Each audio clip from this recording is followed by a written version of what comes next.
continuamos siguiendo el hilo de enseñanzas que el Señor estuvo dejando a toda esta multitud reunida ahí en la ladera de esa montaña, ¿no? Y ahora pasamos a la enseñanza que el Señor da con respecto al dar a los necesitados. Algo fundamental y muy importante, pero fíjense la mirada que el Señor tiene sobre algo tan importante y tan necesario. La historia o la parte de la historia que hoy estaremos viendo se encuentra en Mateo, el capítulo 6, desde el versículo 1 hasta el versículo 8. Y en la primera parte, cuando él se está ocupando de la limosna, lo cuenta de esta manera. Leo el versículo 1 en adelante. Cuídense de no hacer sus obras de justicia delante de la gente para llamar la atención. Si actúan así, su Padre que está en el cielo no les dará ninguna recompensa. Por esto, cuando des a los necesitados, no lo anuncies al son de trompeta, como lo hacen los hipócritas en las sinagogas y en las calles para que la gente les rinda homenaje. Les aseguro que ellos ya han recibido toda su recompensa. Más bien, cuando des a los necesitados, que no se entere tu mano izquierda de lo que hace tu mano derecha, para que tu limosna sea en secreto. Así tu Padre, que ve lo que se hace en secreto, te recompensará. Y entonces, pensando un poco ahora en la enseñanza de Jesús con respecto a esto, si uno se pone en el lado del necesitado, tal vez no importe mucho de qué lado reciba la limosna o la ayuda, porque él la necesita y será beneficiado, sea que el que se la da sea un hipócrita que lo haga solamente para figurar, o sea alguien que de todo corazón lo da en silencio y que nadie más se enterará. La persona necesita la ayuda y la recibirá, pero la mirada del Señor está yendo tal vez un poco más por el lado del dador, aquel que da, el que hace el ejercicio de dar. Porque como Él los está motivando a que den una mano al que lo necesita, bueno, cuando lo hagan, ¿cómo deben hacerlo? Porque ellos habían visto a gente re dadivosa dando, por ejemplo, en el templo, mostrando lo bueno que es y el mucho dinero que es capaz de dar para ayudar a aquellos que lo necesitan. Claro, cuando lo hace se asegura de que todos lo vean, ¿no? Y bueno, es como que dar de esta manera sirve, ¿no? Sirve al que lo necesita y también le sirve al que lo da. Claro, lo que él está explicando es que quien da para ser visto por los demás y para que los demás digan qué bueno que es, bueno, si dio para eso, eso lo va a tener porque la gente va a decir, mirá qué bueno que es este, y ya está, y eso es todo, y ahí terminó el beneficio que puede tener aquel que da. Pero él quiere que tengamos otra actitud, no por estar midiendo costos o demás, pero él quiere que demos de tal manera que cuando lo hagamos, por un lado no estemos tomando nota de a quién le dimos y cuándo, que sea un acto muy natural nuestro, tan natural que la mano derecha no registre lo que hizo la mano izquierda, tan natural que ni nos quede mucho recuerdo de lo que hemos hecho y a quién hemos ayudado, y que esa ayuda sea dada también en forma privada.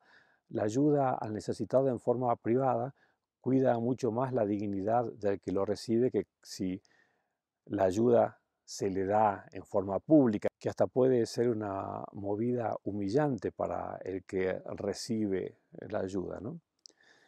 Y creo que está bueno en este contexto para quizás entender lo que el Señor quiere decirnos, que el dar debe ser algo que forme parte de nuestro ser. Cuando Jesús venga, contaría esto él más adelante, separaría a los unos de los otros cuando Él venga, ¿no? Separaría a los que serían salvos de los que se perderían. Y cuando habla de aquellos que serían salvos, les dirá, entre otras cosas, porque estuve necesitado y me ayudaste, tuve hambre y me diste de comer. Y habla así de varias ocasiones en las que Jesús pasó necesidad y estas personas le ayudaron. Pero estas personas preguntarán, ¿pero cuándo pasó eso? Porque claro, la mirada de Jesús es que cuando ayudamos a un necesitado, a Él le estamos ayudando. Y lo interesante de la respuesta de aquellos que serán salvos es que evidentemente no lo recuerdan porque no tomaron nota ni lo hicieron como algo por lo cual después reclamarían una recompensa. Simplemente lo hicieron porque lo sentían, porque quisieron. Y ese tipo de actitudes tan útiles, pero a la vez tan humildes, son las que Dios quiere que nosotros cultivemos. Y Él, por supuesto, es el que se encarga de que nosotros lo podamos lograr. Él con su bendición. Y después de ver esto, nos lleva al siguiente punto, que es el último que estaremos viendo en el video de hoy, cuando empieza a hablar acerca de la oración. Este tema lo vamos a dividir en dos partes. Hoy veremos la primera y en el próximo estaremos hablando especialmente del Padre Nuestro, que es el ejemplo que el Señor le dio a esa multitud que estaba en ese momento buscando aprender qué es la oración y cómo orar.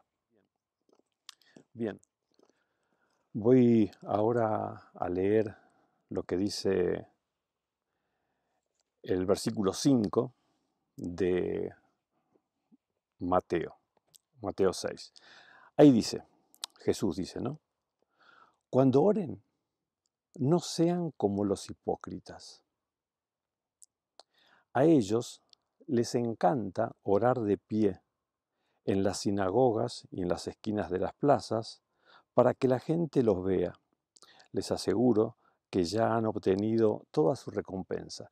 De vuelta es una mirada muy similar a la de la ayuda al necesitado.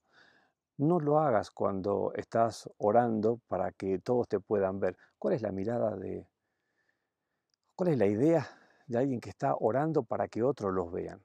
Para empezar es una cosa que no tiene sentido porque el orar es el acto de comunicarse con el Dios Todopoderoso, independiente de las personas que pudieran circunstancialmente rodearnos. Es más, creo que la idea del Señor claramente es que cuando necesitamos conversar y hablar con Dios, lo mejor que hay es hacerlo en forma privada, que no tengamos que estarnos preocupando de cómo lo verá el que está al lado, cómo lo interpretará este o el otro, porque lo que importa es el diálogo que pueda tener con Dios.